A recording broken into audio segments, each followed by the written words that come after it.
کرتا ہے کہ اسلام لنگڑا لولا دین ہے. یہاں تجارت کا نظام نہیں ہے, یہاں حکومت کا نظام نہیں ہے. اب حکومت کا نظام لینے کے لیے ہمیں جمہوریت کی شریعت کو اپنے دین کے اندر داخل کرنا پڑے گا. نماز دین سے لے لو, روزہ دین سے لے لو, جمہوریت کہیں اور سے لے لو, معیشت کہیں اور سے لے لو, معاشرت کہیں اور سے لے لو, طریقہ تہذیب کہیں اور سے لے لو, شادی بیاہ کے طریقے کہیں اور سے لے لو. جس نے یہ عقیدہ رکھا کہ اسلام سارا کا سارا کامل دین اس وقت کے تقاضوں کو پورا نہیں کرتا, بلکہ باقی نظام جو لوگوں نے بنائے ہیں وہ اس سے زیادہ بہتر ہیں, تو یہ انسان اہل ایمان میں سے نہیں ہے اور مالک اسلام کے علاوہ کسی اور دین کو قبول بھی نہیں کرے گا. وَمَن يَبْتَغِ غَيْرَ الْإِسْلَامِ دِينًا فَلَن يُقْبَلَ مِنْهُ وَهُوَ فِي الْآخِرَةِ مِنَ الْخَاسِرِينَ. جو اسلام کے علاوہ کوئی اور دین تلاش کرتا ہے, شادی کرتے ہوئے کوئی اور دین, تجارت کرتے ہوئے کوئی اور دین, سیاست کرتے ہوئے کوئی اور دین, معیشت اور معاشرت میں کوئی اور دین, تو اللہ اس کو قبول نہ کرے گا اور آخرت میں نقصان پانے والوں میں یہ شامل ہوگا. جس نے انسان کے بنائے ہوئے طاغوتی نظام کو, ان کے قوانین کے, ان کے طریقوں کو بہتر سمجھا, یا زانی کو رجم کرنے, چور کے ہاتھ کاٹنے کو آج کے دور کے لیے نامناسب خیال کیا. کتنے ظالموں کے جملے آپ نے سنے ہیں, وہ جی بات تو ٹھیک ہے لیکن اسلام کی جو حدود کی سزائیں ہیں, زانی کو رجم کرنا, چور کے ہاتھ کاٹنا, یہ وحشیانہ سزائیں ہیں, یہ غیر انسانی سزائیں ہیں. نعوذ باللہ ثم نعوذ باللہ. تجھے انسانیت کا زیادہ پتا ہے اور جس نے انسانیت کو پیدا کیا ہے وہ ان کو نہیں جانتا. جس نے یہ سمجھا کہ اسلام کی یہ حدود کا نظام وحشیانہ ہے, ظالمانہ ہے, رجم کرنا ظالموں والا کام ہے, کوڑے مارنا ظالموں والا کام ہے, چوروں کے ہاتھ کاٹنا ظالموں والا ہے, یہ نامناسب ہے. اس کی بجائے جو لوگوں نے قانون بنا رکھے ہیں وہ بالکل جائز اور ٹھیک ہیں. یہ انسان وادی ایمان سے نکل کر وادی کفر میں داخل ہو جاتا ہے. الم تر الى الذين يزعمون انهم امنوا بما انزل اليك وما انزل من قبلك يريدون ان يتحاكموا الى الطاغوت. کیا آپ نے انہیں نہیں دیکھا جن کا دعویٰ تو یہ ہے کہ جو کچھ آپ پہ نازل ہوا ہم اس پر ایمان لے کر آئے, جو آپ سے پہلے نازل ہوا اور ہم ان پر ایمان لے کر آئے, لیکن فیصلہ کرواتے ہوئے یہ طواغیت کے پاس جاتے ہیں, طاغوت کی عدالتوں میں جاتے ہیں, غیر اللہ کے بنائے ہوئے نظام اور ان کو لاگو کیے ہوئے نظاموں سے اپنا فیصلہ کرواتے ہیں. وَقَدْ أُمِرُوا أَن يَكْفُرُوا بِهِ. اور ان کو تو اللہ نے حکم دیا تھا کہ تم ان نظام کو, طاغوت کی عدالتوں کا انکار کرنا, ان نظاموں کا انکار کرنا اور اللہ کے اتارے ہوئے قانون کے مطابق فیصلہ کرنا. وَيُرِيدُ الشَّيْطَانُ أَن يُضِلَّهُمْ ضَلَالًا بَعِيدًا. اور شیطان تو چاہتا ہے انہیں بہکا کر دور کی گمراہی میں ڈال دے. قرآن حکیم کی ایک اور آیت پہ غور کیجئے. فَلَا وَرَبِّكَ لَا يُؤْمِنُونَ حَتَّى يُحَكِّمُوكَ فِي مَا شَجَرَ بَيْنَهُمْ ثُمَّ لَا يَجِدُوا فِي أَنفُسِهِمْ حَرَجًا مِمَّا قَضَيْتَ وَيُسَلِّمُوا تَسْلِيمًا. مالک اعلان کر رہا ہے, فَلَا وَرَبِّكَ, تیرے پروردگار کی قسم, لا يؤمنون, یہ مومن نہیں ہو سکتے. کب تک؟ حتی یحکموک فیما شجر بینہم, جب تک اپنے ہر جھگڑے میں, ہر مسئلے میں, ہر اختلاف میں فیصلہ اے محمد کریم صلی اللہ علیہ وسلم آپ سے نہ کروا لیں. اور فیصلہ کروانے کے بعد ثم لا یجدوا فی انفسہم حرجا مما قضیت, جو فیصلہ آپ کر دو آپ کے فیصلے کے خلاف دل میں ان کے نفرت بھی نہ آئے. وَيُسَلِّمُوا تَسْلِيمًا, اور اس پہ عمل کر کے بھی دکھائیں. اگر یہ آپ کو فیصل مانے, آپ سے فیصلہ کروائیں, آپ کے فیصلے کے خلاف دل میں نفرت نہ آئے, اس فیصلے پہ عمل کر کے دکھائیں, اب یہ مومن ہے. اور اگر یہ چار کام نہیں کرتے, اللہ کہتا ہے تیرے پروردگار کی قسم یہ مومن بھی نہیں ہے.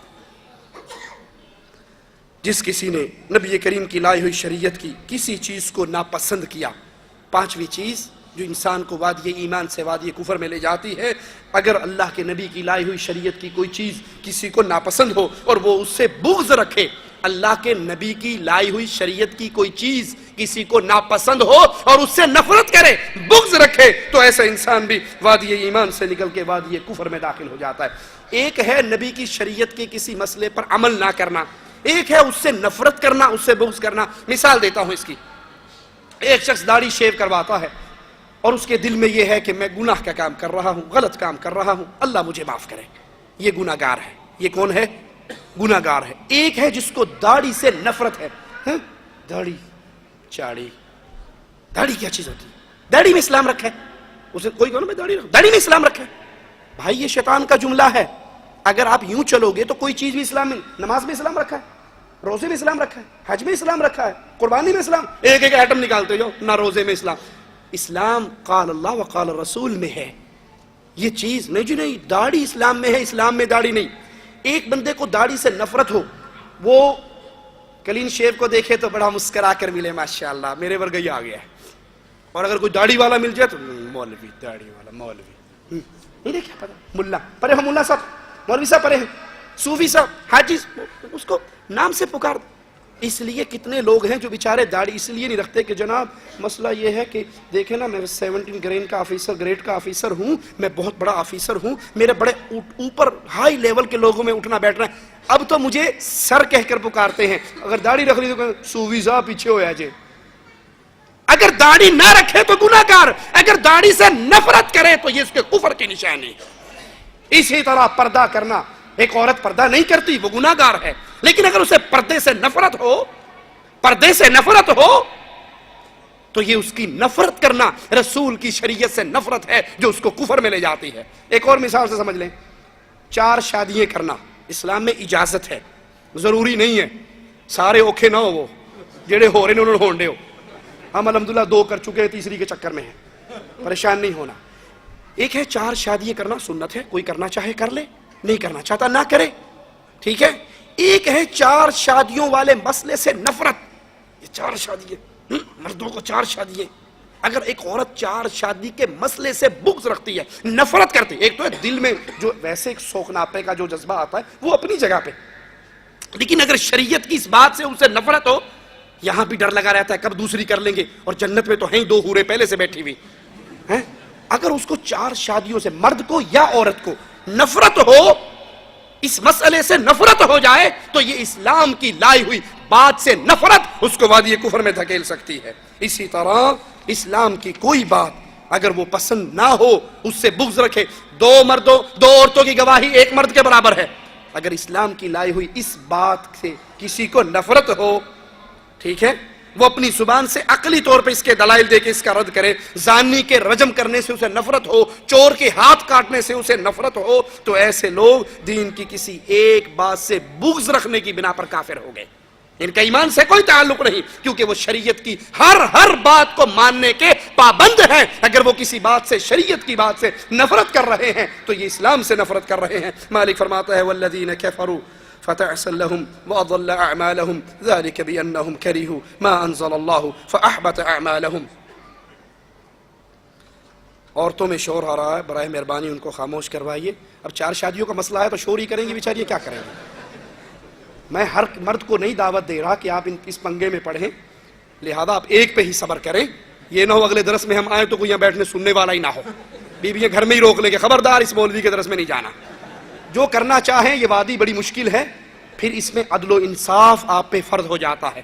امام الانبیاء علیہ الصلوۃ والسلام نے فرمایا جو 2 شادیاں کرتا ہے یا 1 سے زیادہ اس کی بیوی ہے اور وہ عدل نہیں کرتا, انصاف نہیں کرتا, قیامت کے دن ایسے اٹھے گا کہ اس کی ایک سائیڈ پہ فالج گرا ہوا ہوگا, ایک طرف جھک جانا, ایک کو لٹکا ہوا چھوڑ دینا, یہ بھی گناہوں کے اندر بہت بڑا گناہ ہے. اگر اس میدان میں اترنا ہے تو اچھی طرح سوچ کے اترے کہ آپ کو دونوں کے درمیان انصاف کرنا پڑے گا. ٹائم میں انصاف, باریوں میں انصاف, کھانے میں انصاف ہے.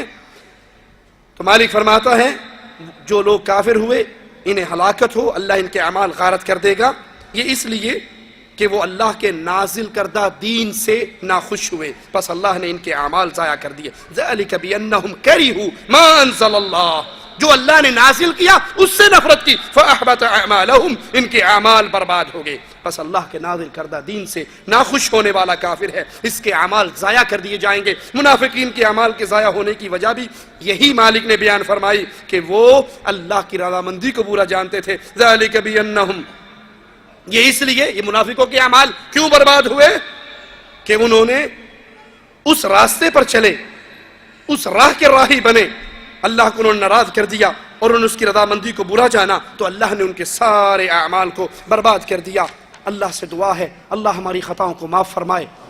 5 ہم نے ناقد بیان کیے ہیں, کبھی اللہ نے زندگی میں پھر کبھی موقع دیا تو اگلی مجلس پھر برپا ہوگی, ٹائم کافی ہو چکا ہے. اللہ ہمارے گناہوں کو معاف فرما دے.